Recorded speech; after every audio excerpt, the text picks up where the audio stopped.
Assalamualaikum warahmatullahi wabarakatuh. Warganet, hari ini kita kedatangan tamu anggota Komisi 1 DPRD Kabupaten Kampar, Provinsi Riau. Kabupaten Kampar, Provinsi Riau. Namanya Haji Januar. Kalau kami di sini dikenal dengan Haji Januar Rambo, badannya besar. Pak Haji, sebelum kita mulai, pilih salah satu pertanyaan saya ini dengan cepat, tak perlu pikiran gitu. Politisi atau kontraktor? Politisi. Kenapa Pak Haji pilih politisi? Dia begini, kalau politisi itu kita bisa berdialog langsung, bagaimana menyampaikan aspirasi masyarakat. Kita tahu dengan perkembangan baik dunia, daerah, provinsi, kabupaten, kita mengerti. Dengan artinya sama dengan politik. Jadi politisi. Politik itu adalah merupakan ilmu untuk ke masyarakat. Makanya dipilih politisi ya. Iya. Banyak hal-hal yang bisa kita sampaikan melalui jalur politisi itu ya. Iya. Nah sekarang kan Pak Haji kan sudah dilantik satu tahun yang lalu ya. Iya. 1 tahun yang lalu sudah dilantik menjadi anggota DPRD Kabupaten Kampar, Provinsi Riau untuk periode yang keberapa itu? Yang ketiga. Wah, luar biasa. Berarti rakyat sangat membutuhkan Pak Haji. Ini kan masa COVID ini. Udah ada enggak ditengok kondisi masyarakat yang Pak Haji wakili? Ekonominya lah terutama. Jelas, toh. Yang pertama, saya terus terang saja karena saya itu anggota DPR, tentu dekat dengan daerah-daerah pemilihan saya, terutama daerah Kabupaten Kampar. Betul. Yaitu daerah kecamatan Rantau Kampar Kiri. Ya. Tentu saya selama 15 tahun atau 12 tahun, kalau berjalan selama 15 tahun jadi anggota DPR, saya selalu tinggal di daerah pemilihan. Saya tetap mengayomi masyarakat sehingga saya tahu keadaan situasi dan kondisi baik. Bagaimana kondisi sekarang? Situasi dan kondisi di masa corona ini? Ya, jadi kondisi karena saya tinggal di dapil, saya tahu persis dengan keadaan masyarakat saya, terutama di bidang perekonomian. Kedua di bidang kesehatan mereka.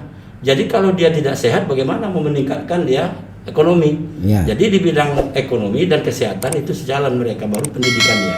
Ya, pendidikan, kesehatan, ekonomi. Nah, jadi oleh karena itu saya selaku anggota DPRD Kabupaten Kampar Komisi 1, tentu saya turun ke lapangan. Ya. Turun ke lapangan, berapa banyak kendala masyarakat, terutama di bidang ekonomi. Apa itu? Di bidang ekonomi, saya sampaikan kepada masyarakat, kita tidak perlu kaku dalam hal menanggulangi daripada corona ini. Ya, betul. Karena corona ini saya rasa itu bagi masyarakat kita, saya rasa itu tidak begitu perlu ditakuti betul. Karena walaupun bagaimana penyakit itu, setiap manusia itu pasti ada juga penyakit dia. Artinya selama corona ini masyarakat Pak Haji tetap bekerja ya? Tetap bekerja, tapi mengikuti peraturan pemerintah. Protokol kesehatan protokol kesehatan, pakai masker, cuci tangan, physical distancing semua. Semua program pemerintah harus kita ikuti. Betul. Karena terus terang saja, mulai dari presiden, gubernur, bupati, wali kota, semuanya telah mengimbau, termasuk Majelis Ulama Indonesia. Kita harus ikut selaku warga negara Indonesia. Jadi oleh karena itu kita jalankan semua, maka kita jaga kesehatan kita. Jadi tidak ada masalah ya selama corona ini soal ekonomi kelihatannya? Saya rasa masalah, tentu masalah. Saya kenapa saya katakan bermasalah? Dengan adanya corona ini, kadang-kadang masyarakat kan bukan sama pengalaman ilmu pendidikan semua. Ya. Bagi yang mengerti dia tidak jadi permasalahan, tapi yang tidak mengerti masyarakat bawahan, dia takut betul itu apabila dia mengatakan sifatnya corona, sehingga terganggu dia untuk ekonomi mereka. Apalagi kita sekarang kan di lockdown ya, di rumah, tidak bisa keluar. Tentu ekonomi masyarakat tentu anjlok sampai sekarang kan new normal ini. Sekarang new normal. Ya. Jadi oleh karena itu saya sampaikan kepada warga, jangan panik. Makanya saya selalu turun ke lapangan. Saya berkunjung ke lapangan. Saya sampaikan kepada masyarakat, kita walaupun bagaimana corona ini, kita tetap berusaha. Apa yang bisa kita nikmati, apa yang bisa kita usahakan. Terutama saya kasihan Ketua, saya turun ke lokasi, berapa banyak masyarakat saya turun sampai hari ini. Saya turun ke lapangan memantau bagaimana realisasi penyaluran keuangannya, bantuan COVID, bagaimana sistem pelayanan dinas, tetap saya pantau karena saya wakil rakyat. Nah, bagaimana pelayanan itu? Pelayanan kemudian dana-dana yang dikucurkan berupa bantuan-bantuan itu. Itulah sampai hari ini sebagian sudah ada yang terima, sebagian ada yang belum terima. Di waktu saya masa terakhir turun, alhamdulillah sebagian desa itu sudah diturunkan. Itu melalui mekanisme pemerintah Kabupaten Kampar, melalui kepala-kepala desa. Ada enggak yang misalnya bantuan yang disalurkan itu tidak tepat sasaran? Misalnya orang kaya juga dapat bantuan. Kenapa zaman sekarang ini semua orang ngaku miskin aja? Jelas, Ketua. Gimana kira-kira? Karena terus terang saja, saya turun itu banyak yang saya temui dan banyak masyarakat yang melapor kepada saya. Kenapa penyaluran ini tidak ada, sebagian yang tidak menyampaikan transparan? Ya. Nah, kenapa? Karena terus terang saja kadang-kadang data KTP dikumpulkan oleh RT, ya. Tapi begitu sampai kepada kepala desa, sebagian kepala desa, total yang dikumpulkan RT tidak mendapat bantuan itu kepada masyarakat yang betul-betul layak mampu. Contoh di daerah saya. Banyak itu seperti itu? Saya rasa setiap desa banyak gitu. Banyak dia. Kalau ingin tahu kita bisa turun. Nah, sekarang tugas Pak Haji sebagai anggota DPR, salah satu fungsinya kan pengawasan. Ya. Bagaimana cara mengawasi itu? Temuan-temuan seperti itu ditindaklanjuti atau didiamkan saja? Tidak. Kami Komisi 1 tetap dalam hal ini menyampaikan kepada pimpinan komisi. Kita bawa rapat, kita diadakan rapat RDP-nya. Begitu kita bermusyawarah, kita panggil dinas kesehatannya. Nanti seandainya ini tidak tepat pada sasaran, yang turun ke belakangan direvisi lagi, seharusnya harus dapat. Contoh saja, terus terang saja, pembagian itu yang namanya bantuan itu kan dampak COVID. Dampak COVID. Yang anehnya kadang-kadang yang kena dampak COVID yang sudah PDP itu, ya, tahu-tahu yang seharusnya orang-orang itu yang dapat bantuan. Ternyata orang-orang yang dampak COVID itu tidak dapat bantuan sama sekali itu. Ini sangat kita kecewakan. Banyak itu Pak Haji?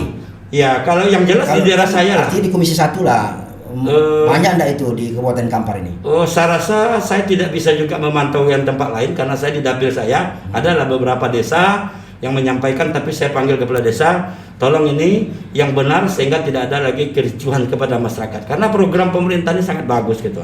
Karena yang susah dibantu. Ya, tapi menjalankan ke bawah ini betul-betul tepat sasaran ya. Oke.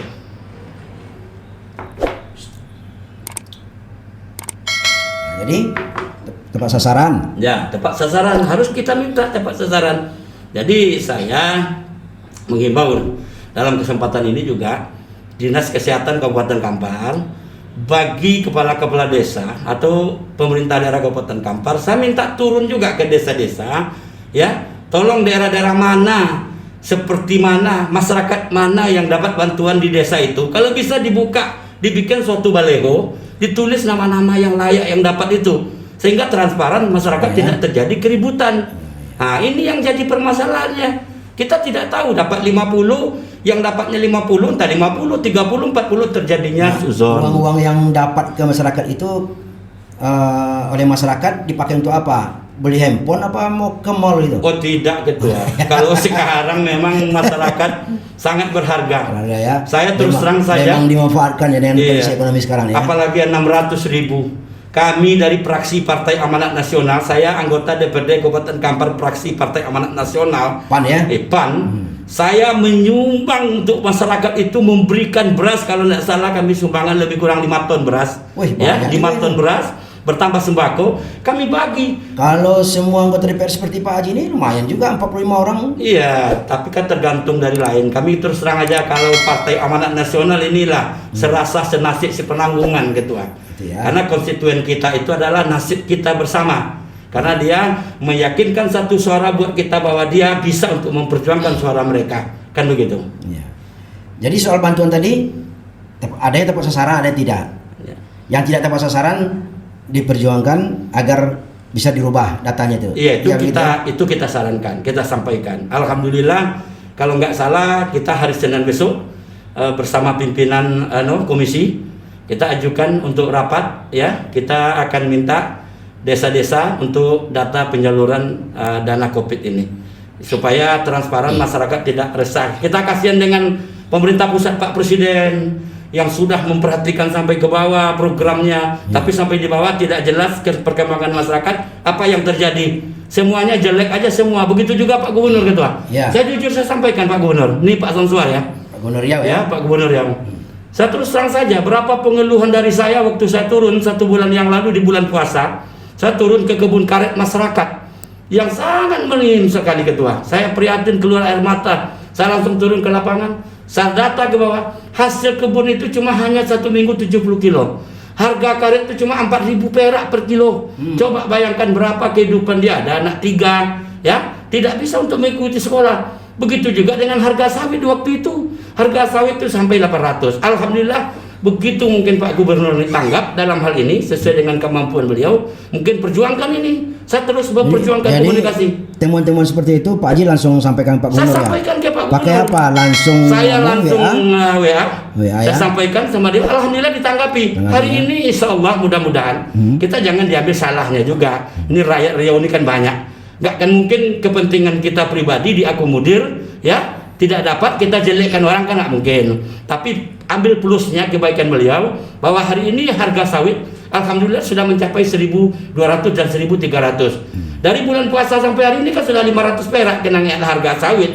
Tinggal sekarang kita memperjuangkan bagaimana caranya karet ini 4.000. Nah, 4.000 perak lagi. Mudah-mudahan Pak Gubernur nanti melalui acara ini, ya, mudah-mudahan dia mendengar. Alhamdulillah memperjuangkan lagi dia ke pusat untuk mengangkat harga sawit ini. Ini Pak Gubernur yang kalau menurut Pak Haji bagaimana cara kita bisa mengangkat harga sawit, harga karet sawit itu? Itu tergantung nanti sistem manajemen dan bagaimana pemerintahan, mungkin ada asosiasi mungkin dipanggil oleh Pak Gubernur untuk memperjuangkan bersama ke Menteri Perdagangan itu ya. Alhamdulillah nanti bisa terangkat, masyarakat bisa ekonomi. Saya mengimbau juga kepada pabrik-pabrik sawit yang ada di sekitar kita. Jangan terlalu banyak mata rantai turun ke bawah. Begitu juga dengan harga karet. Harga karet itu terlalu banyak calo, terlalu banyak mata rantai, sehingga harga dari itu tinggal jatuh 4.000. Ini salah satu harga jatuh itu karet itu kena calo banyak. Iya, karena banyak pengantar. Ada yang tukang bawa, ada yang tukang kumpul, ada tukang Jadi kalau bisa ini betul aja diakomodir sistem pengawasan oleh pemerintah. Harga sawit itu seperti harga sawit itu tadi, sehingga nanti bisa minimalnya dapat 10.000, 12.000 atau 11.000. Saya masih ingat 1 tahun 2 tahun yang lalu harga karet sampai 20.000 1 kilo. Begitu harga karet 20.000, ekonomi kita luar biasa Pak Ketua. Ya, sudah punya Honda, sudah punya mobil, sebagian ekonomi sudah jalan, wah luar biasa. Tapi begitu jatuh harga sawit, ekonomi anjlok lagi ke bawah, sehingga parkir miskin pun di daerah kita, ya, ekonomi di daerah kita Kabupaten Kampar sekarang kan bertambah dia. Nah, jadi oleh karena itu maka saya mengimbau juga kepada Bupati, sekali-sekali kita ya kopi-kopi morning juga kan. Dengan Pak Bupati ya, Pak Bupati Catur ya, Pak Catur Sugeng, Bupati Kampar. Ini ada ajakan dari Pak Haji Rambo. Ini rekan saya. Ngopi-ngopi ini. Iya, ini rekan saya nih Pak Bupati ini. Dia Pak Haji, Pak Rambo, itu Pak Catur nanti dia pasti nonton tuh. Jadi kopi morning juga bagaimana perkembangan dapil, bagaimana ini. Artinya dengan kopi morning itu Pak Bupati bisa menyerap lah ya. Bisa menyerap apa yang terjadi di bawah, yang ditemukan oleh anggota-anggota DPR. Kan anggota DPR, kami kan banyak peluang untuk turun ke bawah. Atau kalau enggak bisa kopi morning diundang aja ke DPR, hearing. Tapi kita ya kita kan terus terang saja kalau untuk Pak Bupati tentu kita masih punya kalau diajak kopi morning tak ada respon, diundang aja hearing. Iya, kita undang aja. Mau hearing atau ngopi itu kan? Iya. Tentulah kalau saya jadi bupati saya pilih kopi lah. Kopi. Artinya langsung kalau dengar pendapat itu proses panjang. Harus dinas pula dulu dia dari dinas bawah pula, panjang ceritanya. Jadi kalau dengan bupati kan langsung bisa itu. Iya. Jadi kalau harga karet sekarang masih anjlok lah. 4.000, 5.000. 4.000 ya. 4.000, 5.000. Waduh, kasihan kita nengok masyarakat kita begitu. Alhamdulillah kami insyaallah kami dari Partai Amanat Nasional beserta pimpinan DPD Partai PAN Kabupaten Kampar bahwa Pak Haji Saidin, insyaallah kami semalam patungan juga membagikan masyarakat itu beras sebanyak 5 ton untuk se-Kabupaten Kampar itu kami bagikan per dapil.